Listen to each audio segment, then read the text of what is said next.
Contestant ஒருத்தவங்க இப்ப ஹாலிவுட்ல ஹீரோயினி ஆக போறாங்களா? இந்த செய்தி தான் இப்ப சோஷியல் மீடியால பரவிட்டு இருக்கு.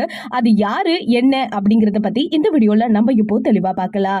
இப்போ நடந்துட்டு இருக்க பிக் பாஸ் சீசன் நிகழ்ச்சியில மிகப்பெரிய அளவுல கவனத்தை ஈர்த்த போட்டியாளர் அப்படின்னா நம்ம யார சொல்ல போறோம்? மாயா அவர்களை மட்டும்தான்.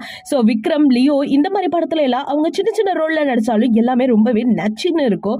அப்படி இருக்கவங்க இப்ப ஹாலிவுட்ல தாவ போறாங்களாமா. இப்ப பிக் பாஸ் முடிஞ்சு அவங்க வெளியில வந்த உடனே இதுக்கான ஒரு ஷூட்டிங் ஆரம்பிக்கும் அப்படிங்கிற மாதிரி சொல்லியிருக்காங்க. இந்த படத்தை யார் எடுக்க போறாங்க அப்படின்னு கேட்டா யானிக் பென் அப்படிங்கிறவர் தான். இவர் நிறைய படத்தை வந்து தயாரிச்சிருந்திருக்காரு. டிரான்ஸ்போர்ட் 3, இன்ஃபெக்ஷன், பாலிவுட் ட்ரையஸ் அப்படிங்கிற மாதிரி படம். அது மட்டும் இல்லாம தமிழ் படத்திலையும் இவர் வந்து பணியாற்றிருக்காரு அப்படின்னு சொல்றாங்க.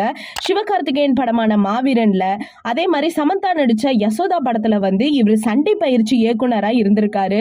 சொல்ல போனா இவர் வந்து ஸ்டண்ட் மாஸ்டர் அப்படின்னு சொல்லியிருக்காங்க. சோ இந்த படத்தை பத்தி நீங்க என்ன நினைக்கிறீங்க?